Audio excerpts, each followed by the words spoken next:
The Carolina Panthers are California dreaming about the playoffs. But if they're going to find postseason gold, they'll have to get through the 49ers here at Levi Stadium. Welcome to the most watched Panthers pregame show in the country. This is Black and Blue Kickoff Live. Michael Sett, Joey Ellis, and the 11-year NFL vet, former Panther Al Wallace. Guys, it's week 12. It's Monday Night Football. And yes, we are saying this. There is a playoff feel to this one. Well, who would have thought that? We got a stacked show as we prep you for Monday night's big game. We'll go one-on-one with the Panthers tight end JT Sanders. Plus, we got it right to the end. Can they do it again this week? It's been a minute since the Panthers have been on one of the league's biggest stages, talking about Monday Night Football.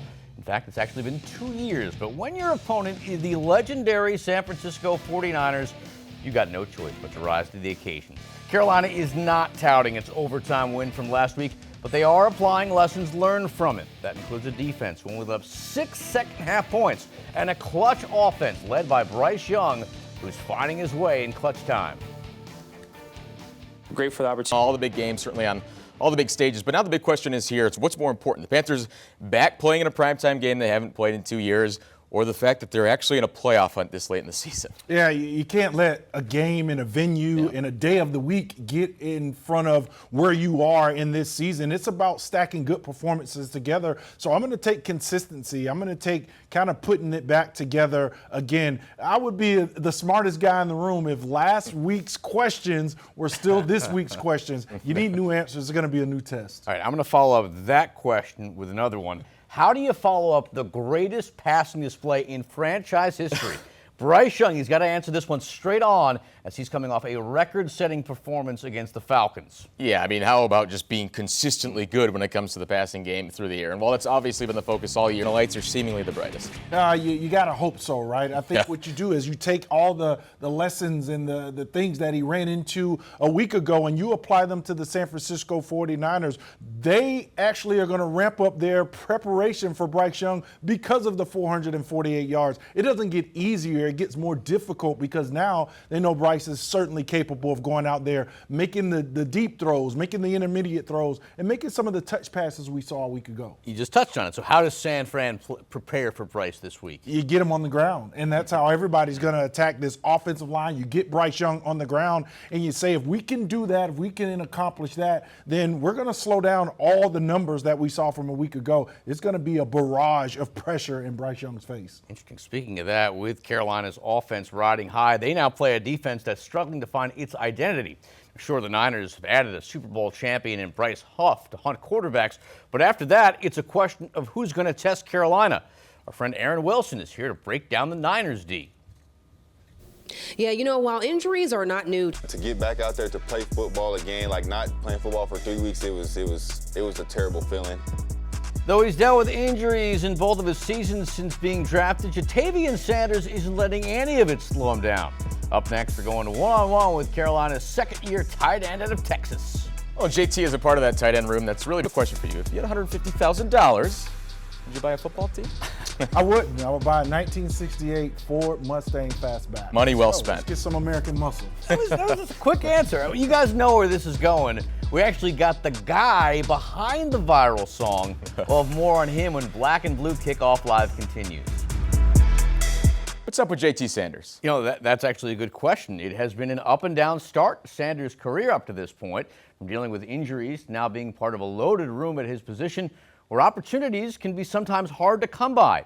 Still, JT shows up to work every day with a positive mindset. He went one-on-one with CSL's Gabe McDonald. It's our Bosch Boss of the Week. Hear there from JT. Well, that holiday feeling has already hit the Panthers' den. The players out in full force spreading holiday cheer. That includes one big man who might be more known for being on the naughty list. We'll show you why next. I'm gonna tell you the story, and it's like, even I don't really believe it. Like, I feel like I'm living somebody else's life. Oh, gather around. We've got quite the tale. It's the legend of Carolina Mike and his hit song, If You Had $150,000, and it has taken over the Queen City. That's straight ahead when bbkl returns. Just a day after the Panthers got a win against linebacker DJ Wonnum's hometown team, the Atlanta Falcons, Wonnum himself spent the day giving back to his Charlotte community. Ahead of Thanksgiving next week, Wanham partnered with the Charlotte Harvest Food Bank to provide turkeys and a Thanksgiving fixins to families at Devonshire Elementary. Wanham wasn't the only one spreading holiday cheer. Nicole Tepper and teammate Jeremiah Moon were there as well. Wanham said the most important thing is that everyone has a seat at the table this holiday season. Means a lot, you know what I'm saying, just being able to give back. Oh, we love that. All right, Al, a follow-up question on what we asked earlier. Of course, besides buying a football team, if you had $150,000, what else are you buying? It's the holiday season, man. I would follow DJ Wanham and some of the efforts. Yeah. Nicole Tepper, they do a great job. I was there at the tree lighting ceremony. Let's get everybody full for the holidays, Thanksgiving and Christmas. You're taking a serious route with that. Well, if you are short on other ideas, fortunately there's a hit song that addresses this exact dilemma, and it's one that has actually captured the hearts of Panthers fans all across the Queen City. It's not as if he has a secret identity, but it does feel like Michael Malloy is living two distinct lives. I'm gonna tell you the story, and it's like, even I don't really believe it. Like, I feel like I'm living somebody else's life. That's putting it mildly. Back home in Minnesota, he's a self-proclaimed tech nerd. However, once he enters Charlotte's city limits, this 51-year-old becomes bigger than Elvis. And there was a couple with Panthers jerseys on sitting kitty corner, and they were like, sorry, I don't want to burst your bubble, but are you the guy? Have you ever had $150,000 in your hand? It was him, all right. The seemingly overnight Queen City phenomenon known as Carolina Mike. Here's exactly what I would do. It's sitting at 3 million views right now. His hit song, If I Had $150,000, was actually first released in 2023. And it was not about football. What? I don't even really wear a watch. To very little fanfare, to zero fanfare. But there was something about the beat that kept this karaoke wizard coming back for more. And so one night last summer, he decided to create a new music video and post it to TikTok. The fact he didn't change clothes was completely by accident. If you had $150,000. I was dressed in the fit, right? And I was actually going it wasn't like I put that on as like I put on. Like, that was what I was wearing. The outfit, as well as his dance, created the perfect storm. Since I'm throwing up the fake money, let me actually make it like Monopoly money or something. But yet, to his surprise, his followers still wanted more. People were asking questions like, where's the rest of the song? Because it was just the one verse. So on a whim, Malloy, a Camden, South Carolina native, went back to his roots. Might get me some Panthers season ticks. Just might get a tiny home in the sticks. And that is when things really got crazy. Heck no, I ain't sharing. I'ma eat them all up. First off, shout out to Roaring Riot. Okay, Roaring Riot is the fan org that flew me out. Malloy arrived to Charlotte that game day earlier this November like a tour de force. November 9th was like a huge day for me. There were interviews and live concerts, including one at the bank in front of a packed stadium. And then when I came down, people had money. The money that I had thrown, they had money and they were asking me to autograph. I was like, I am a regular dude. Maybe back in Minnesota he is, but here in the Carolinas, it was awesome, actually. Carolina Mike is a living legend.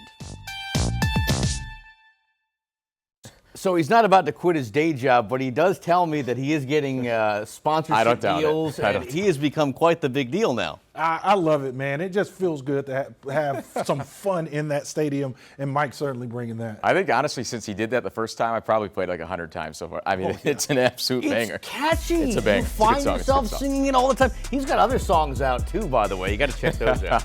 Well, straight ahead, 22 has evolved into 23. For the first time since the trade, Christian McCaffrey is about to play his old team. We're breaking down how to stop CMC as we look at some of the better times with him. Well, Christian is going to be running right at a unit that's a bit depleted. Where's all the middle linebackers for Carolina? We got some good news and bad news when more Black and Blue Kickoff Live continues on. Al Wallace. And it might be an off year for the Niners, but Al, tomorrow night business still has to get done, right? Yeah, it's still football played under the lights, and the Carolina Panthers have a big challenge. Oh yeah, we're getting you ready for it. We've got everything to prepare you for the big Monday night matchup, and including an exclusive one-on-one you're not going to see anywhere else. It's with Carolina defensive coordinator Ejiro Evero. Yeah, it's been a minute since the Panthers have been on one of the league's biggest stages, Monday Night Football. Let's check out the tail of the tape, and as you can see, it is as balance can be. Two teams trade off most of the major category wins. The Panthers have moved up after last week to 22nd in total offense, but they're still well behind San Francisco's 10th-ranked unit. Rico and Shuba have somehow beat Christian McCaffrey's rushing average, but when it comes to passing, it's Brock Purdy's ball and assist to Mac Jones. The Niners actually have the second passing offense in the league. That's something to watch for against J.C. Horn and Mike Jackson. Carolina's defense, meanwhile, has a slight edge. A little more success getting off the field on third down than the guys in red. Panthers forced a turnover last week, bringing them to -4 in the turnover ratio. San Francisco is at -5. 11 years in the NFL, many with the Carolina Panthers as a defensive end. Al Wallace, you've played on Monday night before. What's that like? Oh, you got to love it. Everybody's watching, all your peers. You get to put on a performance. You got to make Purdy's life hard. Third and final key, Panthers have to be present in this game. Now, yeah, it's the first primetime matchup in over 2 years. Yes, it's a familiar face, but Al, you know business has got to get done if they want a shot at the postseason. You called it, Mike. It's a business trip. You go out to San Francisco.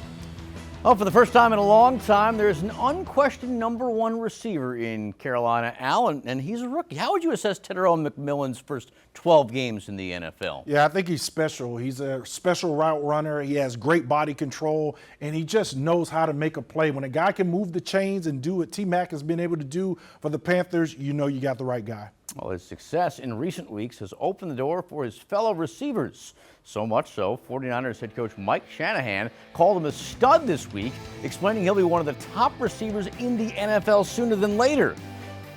As they say about the future when the guys line up and the guys going into the game are all 25 and under. It's a big departure from last year when you had 34-year-old Adam Thielen leading the group. McMillan is leading the way, but Canales and offensive coordinator Brad Isdick has found out that giving T-Mac different looks opens the door for guys like Jalen Coker, Xavier Legette, and even Bryson Tremaine. I wouldn't be able to do it without the other receivers. I wouldn't be able to do it without the other tight ends and running backs. So, you know, it's a collective. Out on the field, let's get it.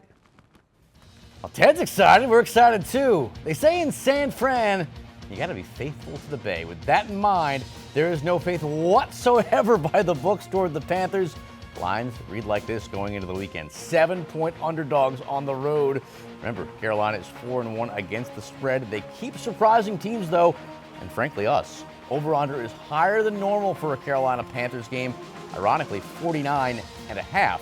Money line paying out nearly 3-1 if Carolina can pull this upset. One last order of business to take care of. It's time for our Stone Cold Picks of the Week. Mr. Ellis, you're first. I'm absolutely honored. I feel like I've really been wrong every single time I picked against Carolina. So again, I'm doing it this week. I think San Fran's just a little too much for Carolina at home. It's a team that's playing pretty darn good football. Bonus pick, upset special, I guess, if you will. Kansas City, much needed win Sunday over a very good Colts team. Obviously, they got a sour taste in their mouth after a tough loss a week ago.